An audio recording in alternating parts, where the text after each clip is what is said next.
What is up, everyone? We are festive. If you didn't know anything, we're here. Look at us.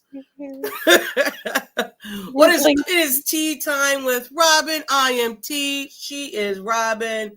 What's up, Robyn? How you doing? Merry Christmas and happy holidays and all of that stuff. I'm doing good because I'm looking at you, and you make me happy when I see you all dressed up like that. It's Likewise. yes, I I, love it. I I don't even know absolutely who's. I love don't know. it. You know who that guy is, but I found I the don't know shirt. who that Had to guy put it is, on. but he looks good on you. Thank you, And thank you, and you look good too. Look at you're bling blinging. these are my 4 brain cells that are still working. Okay, I just wanted to prove to everyone I still have 4 brain cells that are working. Ah, yes. What's up, Sandra? Yes, Sandra, Yes, with Merry with Christmas. with everything that's going on, the happy side. So the happy side of Robyn is the Buffalo Bills. The two side. The other side of Robyn is the Sabres. That's just driving her crazy. So she has a good and an evil Robyn. So we're going to get both of those today, and I'm so excited. Robyn's going to spill some tea on a lot of things in the Buffalo sports news, and I can't wait. I seriously cannot I'm wait. just happy to see you. I'm happy to see you as well. And we are on the Building Buffalo Network. Go over there and check out some amazing content Monday Amazing. through Sunday. So yes, let's get into this. So oh man, what an exciting game! High scoring game for the Buffalo Bills. Potentially everybody's saying this can be a Super Bowl matchup. I don't know. I just want the Bills in it. Whoever's across from them, I don't really care. The numbers don't lie, though. 23.3 million people watched this game. Wow, I didn't know that. Ooh. Yeah. It was highest, so it was the Bills against the Lions, and then um the Steelers against, oh my God, what was the other 4 o'clock The game? Browns? Was it the No, Browns? I don't know. No. It was Ravens? Steelers against someone. I think, was it the Ravens? Might I have don't been. know. It was Steelers against someone. My bad, guys. And they were 16.3 million. So the Buffalo Bills edged out that viewing. So hey, how do you feel if they do? Is that a matchup you would like to see in a Super Bowl if that happens? Bills and the Lions? Yeah. Oh, I got to be honest. Of all the teams that I like, I really like the Lions a lot. Mm-hmm. And so, and I always have. I mean, even before Dan Campbell, I think it's because of their decades of despair. Right. I I used to feel that way about the Browns, but I don't anymore because I think they tainted me with the Deshaun Watson thing, and I'm Right. over the You know Browns. what? I was looking at so I was looking at their last year. They were 11-7 last year. Mhm. Totally just blew my mind because I was just looking at like all the standings in the NFL, and then I went to last year. Just I was just going down this rabbit hole, and they were 11-7. And then this year, who do they have at quarterback? They have Flacco. That's right. That's What's the matter why. with Flacco and Jameis Winston? Right. Okay. Okay. I don't know. I was just going down this rabbit hole, and I was like, damn, they took a big major flop from last year, and it was because of Watkins. All right, cool. All right, I don't know where I was going with that, but anyway, let's get right. Let's get into this game. So Ed Oliver heard everything that you guys said. Everything you guy said about him, Every but not day. even that. I had to put some ownership on Ed. Ed Oliver said to us that he's going to earn his check, right? He said that to us. I remember it. He said it. So then when he comes out and he plays like, sorry, Ed, like ass for a few weeks, and we didn't even know that he was even in the Buffalo Bills uniform. So if he hears this and get mad again, this is my goal. So Ed showed up. Ed showed up Oh my God. against the Lions. And man, 9 pressures. Quarterback pressures. Unbelievable game. Yeah. Unbelievable game. Woof, Ed. Yes, he heard loud and clear what all the critiques were and responded in kind. But here's my question to you. because you mentioned something about this earlier in a podcast a couple months ago, I think. Mm-hmm. I believe that part of the reason that Ed Oliver blew up is because he relies a lot on having the right kind of performance from the guy next to him. Right. And you mentioned a while back that, and I started paying attention and I saw it, that Daquan Jones hadn't been playing as well as Daquan Jones used to play, like last season. Mm-hmm. But in the last couple games, it seems like, thank you, Kim. It Thank you, seems Kim. in the last couple games, it sort of seems like Daquan's game has picked up. And I don't know if that's the case. I don't know if having Dwayne Carter back is making a difference or what, but Ed seems to play better when he has stronger play at the position next to him. I So want to I, say one technique, but these guys that they're right, putting in there aren't even one techniques. right. So I said this, okay, I tweeted this out and I said, I think it was circle the wagon and not putting them on blast or nothing like that because we have good banter back and forth when I do speak on Twitter. I had said, because he had said, what do you guys think what's going on with Ed Oliver? And I said, I think it's the person beside him. Right. So, right. And then the reply was, it's something to the fact, and I can't really remember. Well, he can't have a perfect scenario or a perfect play, whatever the case may be. And right. I'm like, yes, granted, I totally understand that.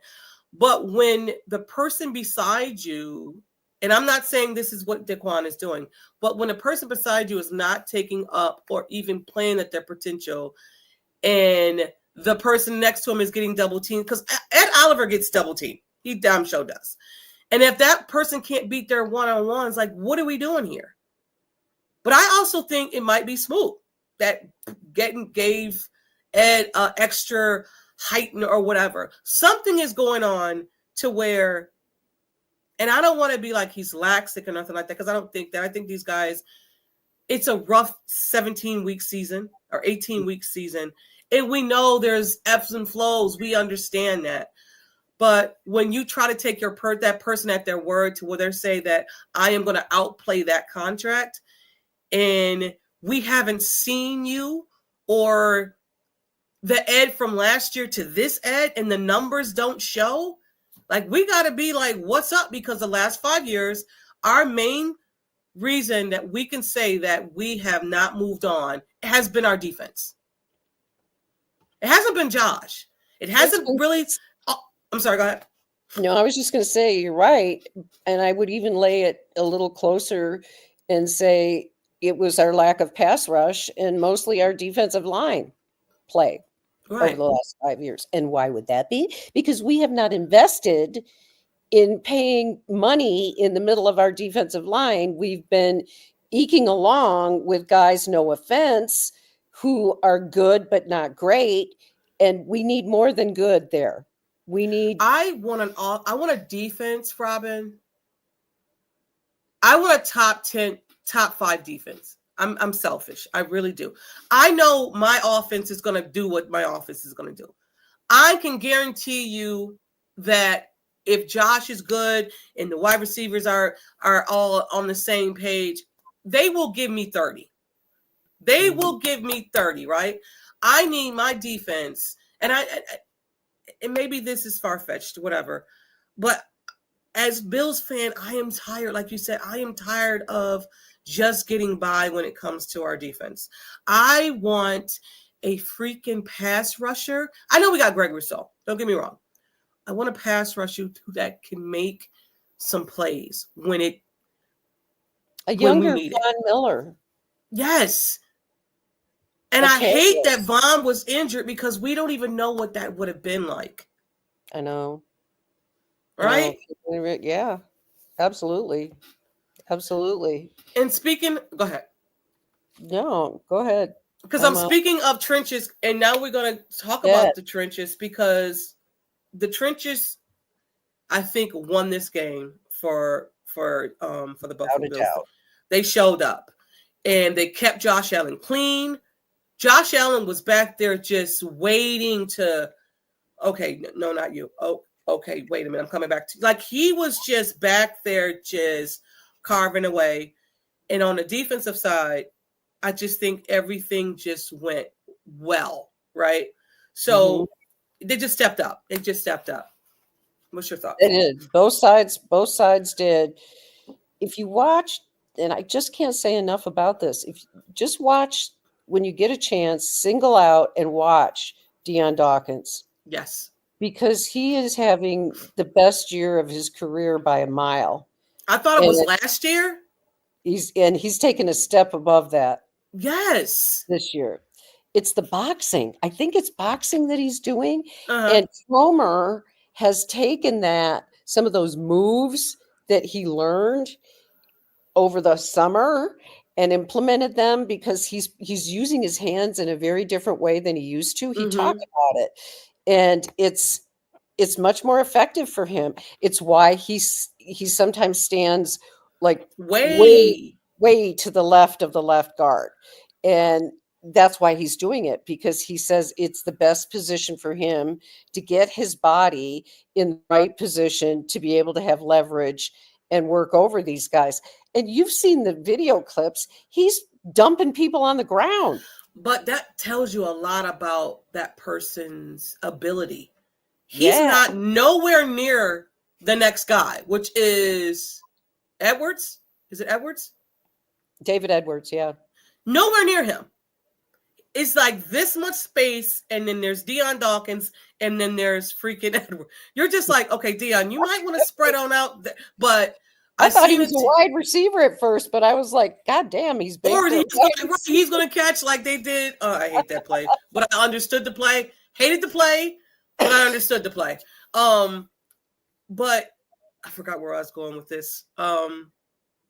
Anyway, I just like the way. Oh, so there's a video out with Deion Dawkins against the Rams, and then I was watching that, and then people are saying, oh, he was hurt. He hurt his ankle, so that's why Deion Dawkins had the whatever. I don't care. I'm looking at Deion Dawkins, and that guy was coming. Verse was his name, number 8 on the Rams, yeah. And he's a really solid, really good rookie. Yes, and Deion was just taking him every time. And you have to respect it. You have to respect it. He abused him. So yeah, the trenches, that's what it's all about. It's been about the trenches, and it will continue to be about the trenches. If the trenches keep playing the way the trenches are playing, this team can go deep in the playoffs. Yeah.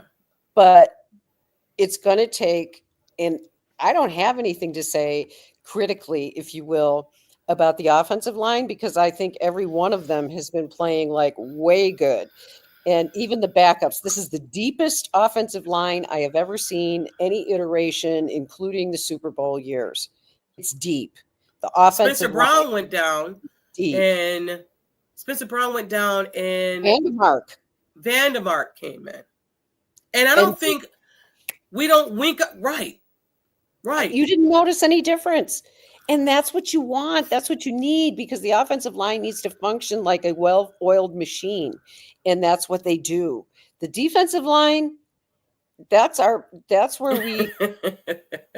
we got issues. We got issues along our defensive line. But if we can continue to get the kind of play that we're getting from Ed Oliver, it's going to go a long way in helping. Yeah. It's going to go a really long way. So Aaron Cromer, don't you go anywhere, buddy. Don't you go anywhere. Open up the checkbook and just tell him just fill in the blank. I've never seen an O-line better. This, Robyn, we've been watching the Bills for a long time, and we've seen some O-lines where it was just like they were pasting, they were taping, they were bandaging, they were stitching. We've seen some O-lines as a Bills fan, and this, we got to say, this has been Josh's best O-line that he has had in his career. The best O-line the Buffalo Bills have fielded Yeah. Ever. Yeah. I'll Yeah. say it. Ever. They are at the top of their game right Yeah. now. And if they keep playing at that level, this is going to be a very good thing. If the Bills pass rush can just get a little bit, get a little more juice out of the pass rush, get a little bit more from the defensive line, I think that this is going to go a long way in the playoffs. Yeah, for sure. Absolutely. For sure. I'm How do ready. you feel? So we're going to move on a little bit. How do you feel about that onside kick that they did? What third quarter? I think it was third quarter, 8 minutes, I think, and some change. Couldn't get a stop. They said, you know what? To hell with this, because my defense can't stop Josh Allen. Let's do this. I was shocked, actually. I was at first, and then I thought to myself, well, this is Dan Campbell. Dan Campbell does these kind of crazy things. He's impulsive, he's impetuous at times. And so when I kind of flipped like you, I'm like, what are they doing? And then I thought, oh, this is Dan Campbell. This does not surprise me. But the funniest part about it for me was listening to Kyle Brandt on Good Morning Football talking about how this was the greatest compliment that could have ever been given to Josh Allen. He could win all the awards in the world and it wouldn't matter as much as the fact that Dan Campbell did an onside kick because he was terrified of letting Josh Allen come back on the field. And he came back on the field. Back on the field. Thank you, Matt Collins. Oh my He God. was down, what was that, at the 10? 5. At the 5? Yeah, and Ray Davis, next play. Bang. So you were afraid to let the Bills offense on the field, but you turned the ball over to them and look what happened. Yeah, that was an interesting decision. However, I will say this, because I like Dan Campbell. People can say whatever they want about him. I like him. I don't care that he's impetuous. I don't care that he sometimes makes bad decisions. Right. But because he also can get the best out of his players. No, he can't. He's a very, very good head coach. Did you know that St. Brown had food poisoning? During the game, he was sick. So the night before, he was throwing up the whole night.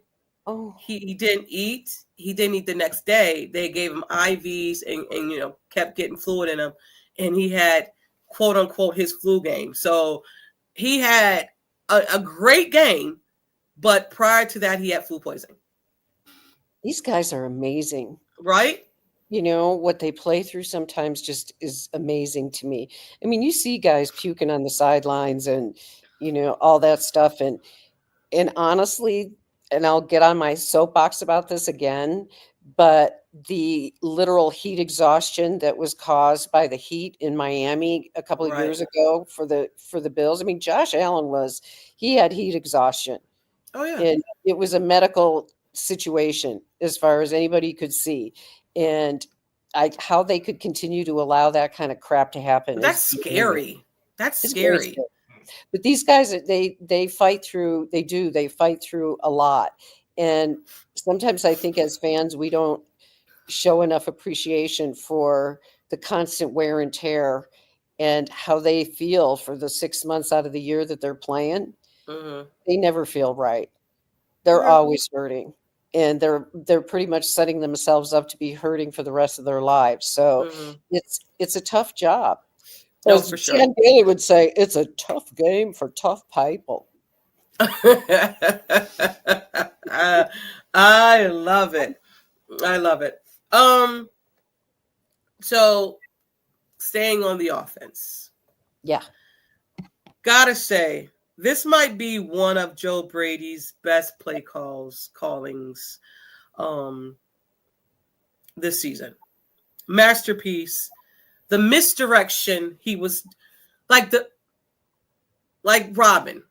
Now we've seen what Joe Brady can do, but particularly for this game, the motion and the misdirection. Oh, it was beautiful. Wasn't it a beauty? I don't even know. Like I was just like I went back and watched it, and I was just like, Joe Brady was in his freaking bag. Oh, and wasn't it a thing of beauty? To me, it was like watching an orchestra play. Yeah. Because you have all these different instruments and they're all doing their own thing, but they're all in harmony, right? They're all working together to make beautiful music. Yeah. And that's what it looked like to me, beautiful music. And Brady has that creative mind. And I think what a combination with Josh, who's also very creative, right, in his own way. Because if he doesn't see a play working the way he wants it to, he'll make it work the way he wants it to. And that relationship that Joe Brady has with Josh Allen, I think, is very special.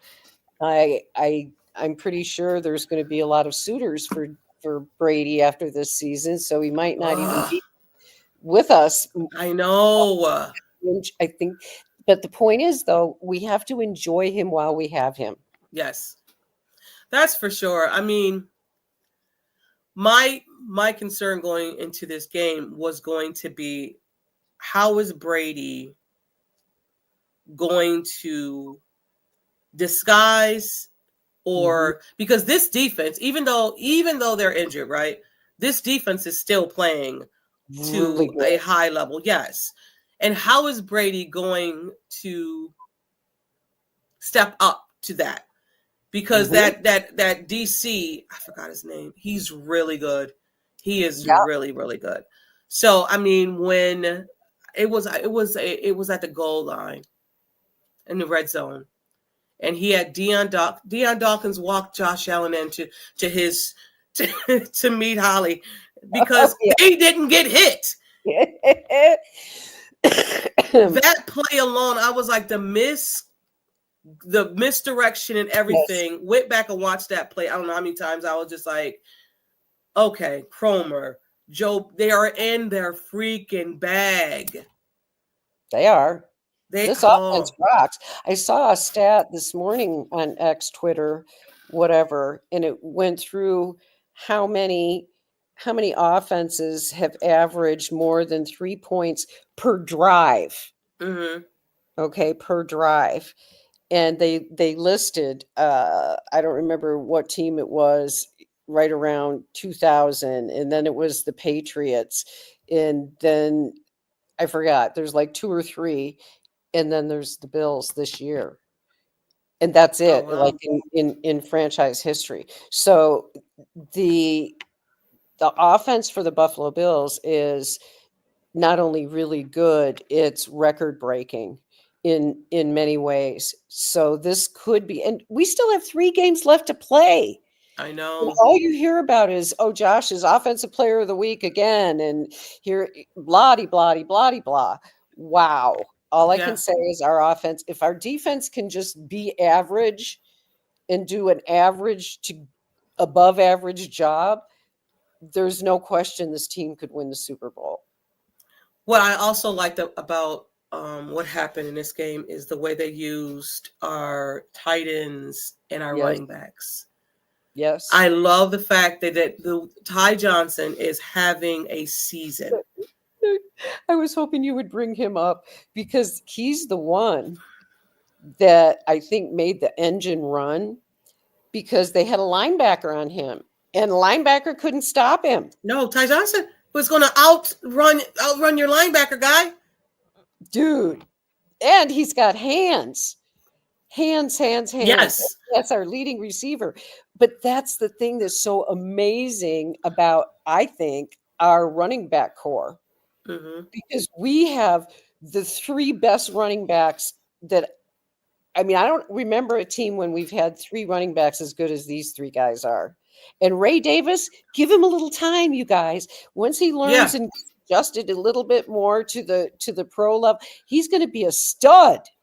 Yes. I call him Alfred and the Chipmunks. Yes. That's great. Ty Johnson's hands, man, that was like unbelievable. He caught him twice, not just once. Yes. Or 3 times maybe. He caught him over the wheel route, and then he caught him in the middle of the field, and then he caught him again. So it was 3 times. So I mean, listen, Ty Johnson secretly is the guy, right? He Yes, secretly is the totally. guy. I don't think it's a secret anymore. And not even that, he was drafted by Detroit. What goes around comes around, huh? Hey. I mean, Dan Campbell didn't draft him, of course, but still, it was Detroit. And let me say this, me and Robyn talked about this off mic. We both love us some Dan Campbell. I think the Dan Campbell is very aggressive, and some of their fans don't like how aggressive he is. But when it works, you're all for it. But when it doesn't work, I get it. You know, it's like the onside kick. If that had worked, he would have been the most brilliant guy in the world, right? Yeah, right. So, yeah, give me some Dan Campbell. I'll take him every day of the week. And I'm still pissed at him for drafting Jack Campbell. I am too, but Jack Campbell didn't play not a role in this freaking game because his name is Josh Allen. Okay? Yes. They tried to spy. So they tried to spy, and I forgot the number. That's right. They used him as a spy. They used him as a spy, took him off, put another linebacker on him. Josh abused him, went to the sideline, and the guy got chewed out by the DC. He's like, the player's like, that's Josh Allen. I don't give a goddamn who it is. You got to play better. You can't. But Josh does that too. I mean, exactly. Josh Allen does that to players. You ain't alone, dude. Don't feel bad. Right. You're not alone. Yes, he did. He had 114 yards. That's and that was again on like four receptions or something. Right, I mean, something like that. Yeah, it was crazy. That was. Thank you, John. Please like and share if you haven't done it already. Please like and share. Happy holidays. And happy holidays, and tell someone about us. Moving on, the one thing that I have to say that I was like, all right, Tyler Bass. All right, let's talk, Tyler. What do you got to say? Come on, let me Tyler, everything. It's just amazing to me that you can do the only player. You're the only player who missed a short extra. It was an extra point, right? Mm. The closest extra point you can make in your life, in your career, Tyler. It didn't. I have no explanation other than to say it apparently is a virus that is going around the NFL kickers because there's some very good kickers like in Baltimore that have played like dog doo-doo this year. Also, the Chiefs guy, but I think he was injured. Right, he was. But Tucker looks bad. It is. It's frustrating because you expect consistency because then he'll turn around, Tyler Bass, and nail a 60-yarder, right? And a 51 in the game, and you're just like, huh? What? Okay. All right. It's all about the process. I guess we gotta live with this, but then you put like a 4th and 2, which I didn't think they were gonna go for it. And I'm like, okay, the clock is running down a little long. I think they're going for it. Oh, they're going for it. And best decision they did is they went for it. I was like, I don't want Tyler to come out there and make nothing. Just go for it. And they did, which I was happy for. So I guess that's the Tyler effect. But I think now it's time. I think it's time for us to spill some tea, y'all. For me, come on, just spill that. Come on, just spill that. Spill that tea for me. Spill no dirty tea. Yeah, tell me everything. Come on, just spill that. We're spilling it. You're spilling it first. Okay, I'm going to spill it first because Robyn got some goodies and I can't wait. To say. I'm going to spill the tea. I'm going to give some shout outs to Cam Lewis, Cole Bishop, Ingram. They stepped up. Listen, the Bills didn't get killed over the top for the most part, right? When the game was out of their reach, they started playing back off primitive defense. Fine. Going into this game, I was nervous as hell. We didn't have our two safeties that normally play. We don't have who? Douglas? Okay, we're going into a matchup right now, Sean McDermott. I don't know if you know. I know you know, but I'm nervous as a fan. And you're putting in who? Cam Lewis? Bishop? And Ingram? Okay. But I was wrong. And I'm glad I was wrong. Bobby Babbage know more than me. Sean McDermott know more than all of us. So I'm happy. Shout you out. From the first time that Cole Bishop played against Houston, hot garbage. I'll say hot garbage. You took it in, you weeks and weeks and weeks in. Maybe Micah said, hey, this is what you do. A little teaching from Micah. Micah helped him a lot. Yeah. And then you looked really good back there. So I have to give it to you. He was on One Bills Live yesterday, I believe it was. Yes, he was. And I think what you said was absolutely what he did, because that's what he said when he played and he had that not so great game. Let's remember, he came from a program that had a completely different scheme, unlike anything that he'd ever played in before. And so his adaptation was going to take a lot longer to get adapted to the system. He wasn't like Matt Milano, who had the same system in college and came in and just like seamlessly walked on the field and started playing like a all pro. Bishop, people need to be patient with him, because just because he was a second rounder doesn't mean he wasn't going to have an adaptation year. The safety position, as I understand it, on McDermott's scheme, is one of the more complicated ones in the league. So they have more responsibility, etc. But yeah, Bishop did not play well, but he did in this last game. He showed. I like the fact they did this too. They blitzed. I want to say that might have been the first few series that they did. They came with safety blitz, right? Was it a safety? Yeah. Well, corner blitz. Corner blitz. But it was great to see. And Benford, it was good to see. Is there anything Benford can't do? I swear to God, that's so good. Yeah. He is so sixth rounder. A sixth rounder. And I'm telling you straight up, in this defense, and this is no disrespect, in fact, it's the opposite. I don't miss Trey White as much as I thought I was going to miss Trey White. And I love Trey White. It's just that's how good Christian Benford is. He excels at every aspect of that position. And not even that, Robin. So say Trey White, we kept him, right? Who were you taking off? Really? Because Trey was here when it was Douglas and Benford. Who was you going to take off to put Trey in there? Exactly. You know? So exactly. Let me ask you one more question, because you brought up all these names. So Kaiir Elam, talk to me about what you saw. I like Kaiir. I think Kaiir is a very physical corner. I think Kaiir needs playing time, reps, snaps. I want to see it because I think it's there. I need to see it. Like we see like these little pieces of and then you're like, he's not playing. He's not active. You're just like, okay. In order for you to see what you need to see from Kaiir, he has to play.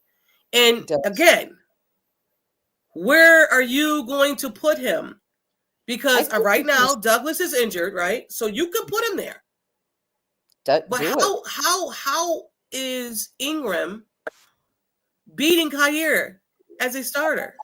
That's the question that I have, because Elam needs to play, just as you said. He needs to play. He's not going to get to the next level. He changed, by the way. I thought it was funny, social media thing. He changed his picture on his Instagram to a dusted out old Lamborghini. Oh, yes. I seen that.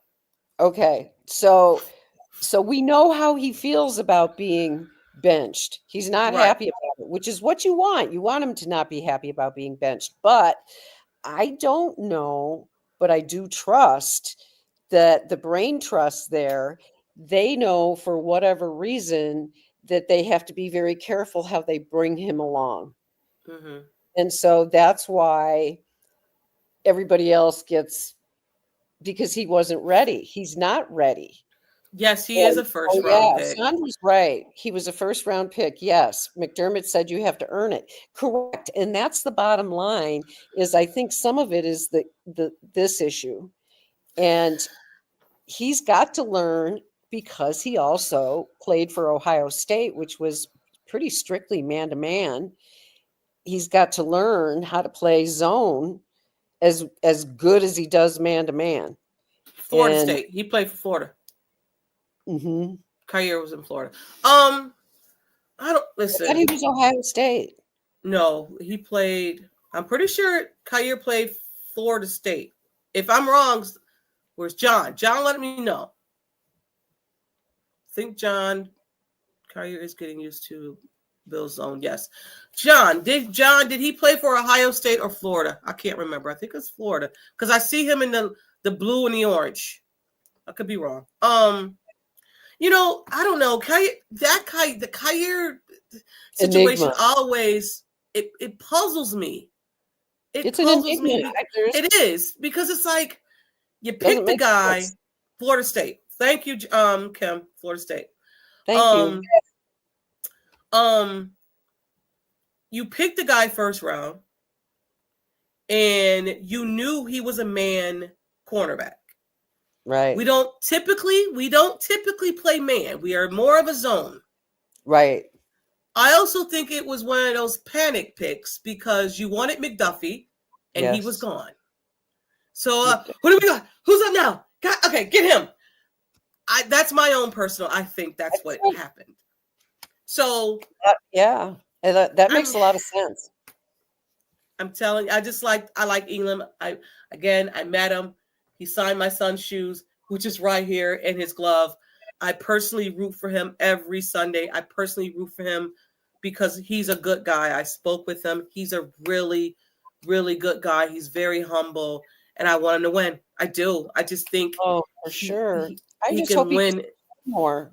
Yeah, I do too. With these last 3 games, he might. I hope so, because to be quite honest with you, sit Douglas. If it's his knee, sit him. Sit and let him rest for the playoffs. Yeah. And let Elam play. That's my thinking. Let him play. Yeah. Unless, you can sit him if something terrible happens on the field. I mean, he did have a couple games that were pretty bad a couple years ago, and I think that was kind of an issue. Coaching that was issue. That was a couple years ago. He's ready to let the dust off the Lamborghini. Yes, take him out of the garage and let him play. For sure. But let's get to your spill the tea, Robyn. All right, I'm only doing one today. Okay. I've had a change of heart, but my spill the tea is actually not entirely about the Bills, but it does involve the Bills in terms of why I'm going to go on a rant. It's about the 11-game losing streak that the Buffalo Sabres are currently experiencing. And yeah. And I know not everybody that listens to our podcast is necessarily a Sabres fan, but many are. And the divergence between the world, the universe difference between the Buffalo Bills and where the Buffalo Bills are as an organization and where the Buffalo Sabres are could not be. It's the Grand Canyon divides. Okay. I mean, we're talking the Grand Canyon here. And it's like, okay, they have the same owner. What is going on here? Why is this franchise unable to get out of the toilet that they have been in for the last 14 years? It's mind-boggling. It's absolutely mind-boggling. And so, is that how long it's been? Yes, absolutely. And they're going to be carrying the banner of the worst team in professional sports pretty soon in terms of playoff drought. So here we go Wow. again, right? Like here we go again. So I'm thinking to myself, and everybody else in the Sabres universe is like, what is going on here? What? And I have heard every theory. We don't have a president, and they want to rip on Pagula and blah blah blah blah blah blah blah. Okay, I'm not going to comment on anything to do with ownership because I don't feel like I have any knowledge or understanding of why there seems to be such a difference in the way that the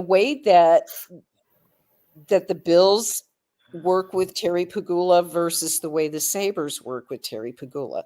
The only thing I have to go on is a comment that was made early on when Brandon Beane was first hired as the general manager. And Mm-hmm. this is a vague comment, so take it out of the 4 neurons that are still left in my brain. But I remember this. I remember Brandon Beane being asked about ownership and involvement between ownership and general managers, because that's always an issue, right? Like, how much is the owner going to be interfering? And my sense of Brandon's response was basically, look, at what we really need to do is to have an organization where you write the checks and you Mm. trust and you let me do whatever needs to be done and basically kindly stay out of it. And so Gotcha. there's a boundary set, right? There's a boundary set. So move over to the Sabres, and what do you have? None of that, because the general manager is somebody who has been a friend to the owner for many years, and there's a long personal relationship. They talk to each other every day, that kind of stuff. And Right. there's much more, from what I understand, meddling going on, that sort of thing. So you see these 2 teams owned by the same person who have very who have very divergent paths, and you have to ask yourself, why does this happen repeatedly? Why have the Sabres gone through 7 head coaches? Why are they about to 7. go, yeah, whatever? I mean, I'm not sure, I don't even remember how many, but it's at least 7. All right, so the bottom line is there's a difference in the way that they construct rosters. And this is my spill the tea and where I bring the Bills into this, because this is the comparison that you make. Mm-hmm. Personality matters. Culture matters. It Right. matters a lot. And you have to have the right. How many times have we heard Sean McDermott say over and over, and Brandon Beane, we have to have the right people. Right. We have to have our kind of player. And so what do they mean by our kind of player? They're talking about a prototype that they have. They want Mm-hmm. humble, they want hungry, they want people of high, quote, moral character. They don't want a lot of garbage in the locker room, that sort of Right. thing. But I'll take it even a step further, because I have written about this and said it, that Sean McDermott is a natural born psychologist. He I don't care what anybody says. There are some people who are just born with this knack to be able to look at people and say, this is this. Right. And he's one of them. He is definitely one of them. Now, mind you, Sean McDermott obsesses. What does he do? He obsesses. He has said this. I spend too many hours trying to configure the locker room every year. How he positions the players in the locker room. Used to be everybody just did it by group. Oh no, not Sean McDermott. He has psychological profiles in mind when he puts players next to each other in a locker room. So he understands the importance of having the right people, right? The right mix of personalities. Like, you want to have this guy next to this guy because this guy is really shy. So this guy will pull him out and bring him out. He thinks about those things. Okay. And with the Sabres, there has been absolutely none of that. what they lack in terms of putting their roster together, they put a roster together with players filled with I'm a leader by example. Was this the Sabres? The Sabres. Oh, Okay. yeah. So they've got a locker room full of leaders by example, and nobody has the balls, and I'll just say it straight up, to stand up to each other, because they will all say, and you know this, well, I need to play better. Well, of course, duh, right? But do you have the balls to turn to your neighbor next to you and say, you know what? I know what I need to do better. You know what you need to do better? You need to have those people in the locker room who are willing to take ownership and accountability, which is something the Sabres do not have, because they do not have the right mix of players. And this is where my long-winded rant is going, that personality matters, okay? It doesn't matter what your 40 speed is. Yes, it does. All of those things matter, but it also matters what you have here between your ears. That's true. And you have to have the right drive, the right personality, the ability to be able to talk to one another openly and bluntly and call each other out when you need to, that brotherhood that you're talking about. And the Sabres have none of this. And I put that on Kevyn Adams. And I'll say it straight up. He didn't know what the hell he was doing constructing this roster full of guys that are too laid back to care about anything.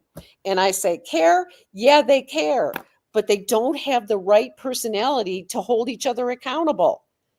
And that's just, it's not going to work. It doesn't work. So my point in all of this is, look at the Bills, look at Sean McDermott, look at Brandon Beane, and look at the prototype that they have in their mind and how much work they put into trying to decide if this person is the right person to be a Buffalo Bill.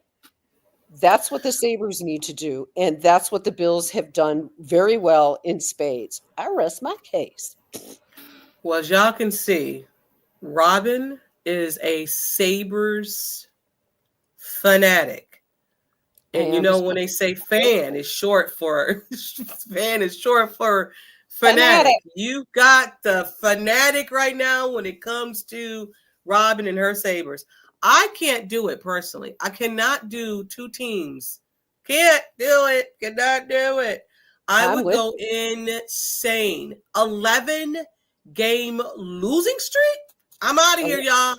I'm out. I don't know how you do it, Robyn. I'm out. I would have been out after 5. If that was the only one that we've had in recent years, we've had other years where we've lost. We had one year that we lost 18 games in a row. Before what? Yes. There's no way. I'm sorry. 18 games. I'm sorry.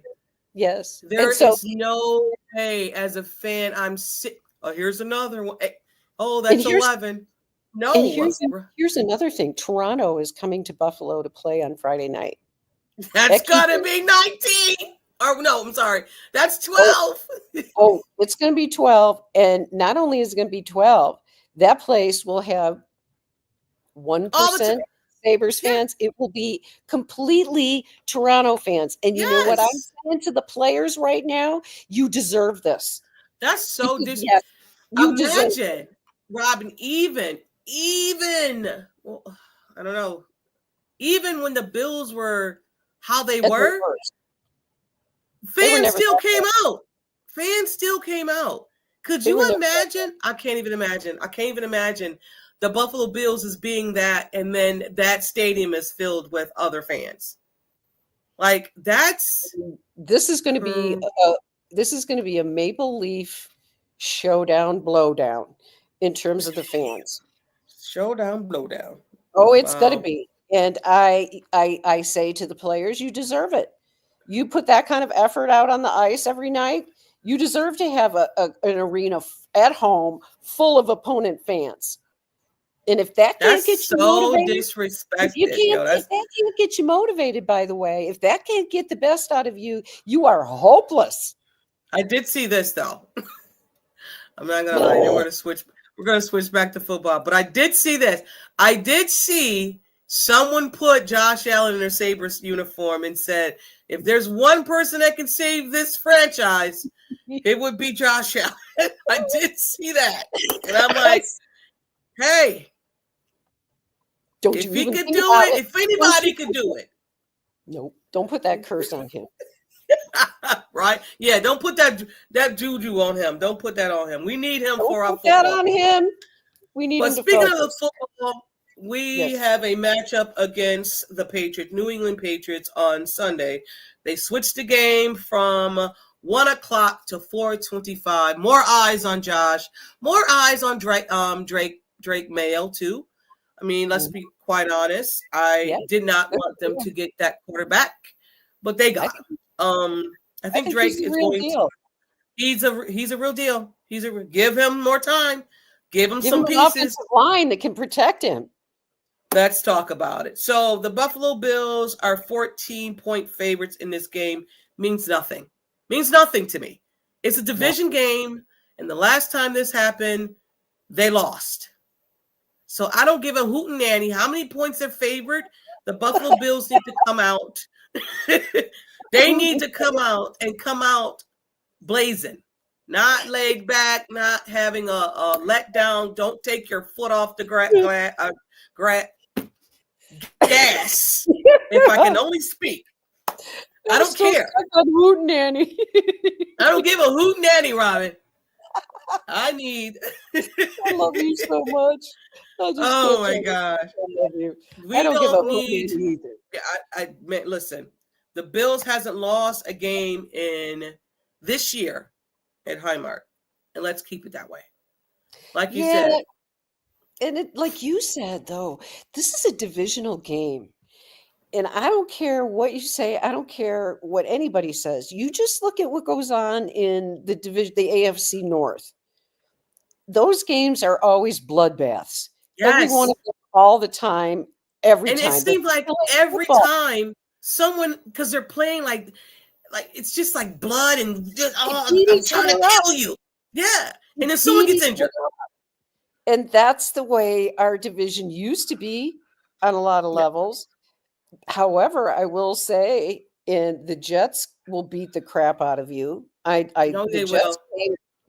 Jets game is also one that and I don't take any of these last three games lightly at all. And I'm going to talk. I need a number to the schedule guys or the schedule dudes. How dare you put our last three games as divisional games, knowing for a fact division games are the worst because if you're in it, you're going to try to take each other's head off. If you're not in it, you're going to try to take each other's head off. Because let's be quite honest, the Patriots has nothing to play for, and nor does the Jets. So I'm not saying this is what they're going to do, but there's guys out there that do this. I'm going to try to hurt you because I'm not in it. So let's not do that again. Then we play them again, our last game. Yeah, it does happen. It absolutely happens. And we must be mindful of the balance between resting players.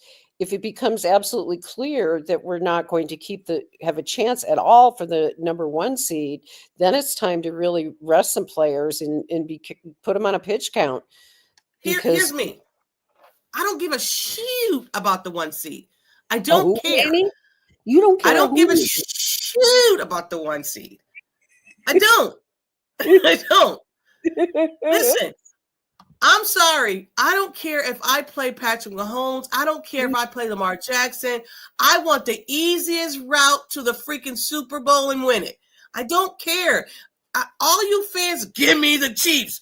Give me the Ravens. I don't want none of you. Not that I'm afraid of you. I don't care about none of you. Knock each other off so we can play whoever and move on to the Super Bowl. That's me as a fan. I don't care. It's not less impressive. I don't give a shit. I want my first Super Bowl. No hootenannies are given. No hootenanny, okay? I don't care. But Getting into this game, the Patriots are coming off a loss against the Cardinals, and they're going into this season with a new head coach. There's something going on with Gerard Mayo. I don't know what's going on over there, but he's not rubbing people the right way. He's really not. And that's unfortunate because, well, you have to ask yourself this, and I'm not going to make any mincemeat about this either. People in New England are impatient naturally. Very. And after having a 2-decade dynasty, they are now facing the reality of a rebuild and trying to get back to the glory days. They're still living Tom Brady in the back of their minds. Bill and Belichick. Yes, they're still pining away for Bill Belichick. And so now they always want to look for a scapegoat. We all do this, right? As fans, we're looking for a scapegoat. And Mayo is a good scapegoat. They lost 7 games by less than 7 points. So they could easily be much better. Their record, they're a better team than their record shows. And their offensive line stinks. Their defense is pretty good. Not great, but pretty good. Should we win this game? Easily. Should destroy them like we did a few years ago. Mm-hmm. Will that happen? Hell, I don't know, because they've got a good quarterback. The quarterback's he's got a mind, he's got an arm, he's got it all. He's going to be. They got some running backs for sure. There's Stevenson and Gibson, I think is back there. So they got running backs. Antonio Gibson is he's got great hands too. So should we win easily, like you said? Yes. But a divisional game, we don't know. Yeah. But also, Mayo also has been criticizing their offensive coordinator, not calling plays to help Drake out. So I don't know. Their offensive coordinator, Alex Van Pelt, former Buffalo Bill. So, he's helping Mayo along because he's also one of the quarterbacks didn't want to go under center, right? He was a shotgun quarterback. Right. He's teaching him not how to go under center. Like he's teaching him, he's bringing him along slowly, but he's definitely coming along. He's definitely doing a good job. So I don't know what the back and forth when it comes to the head coach and his OC, which is only good for us. You coming into the Bills game and you're having conflict. I like it personally. What else?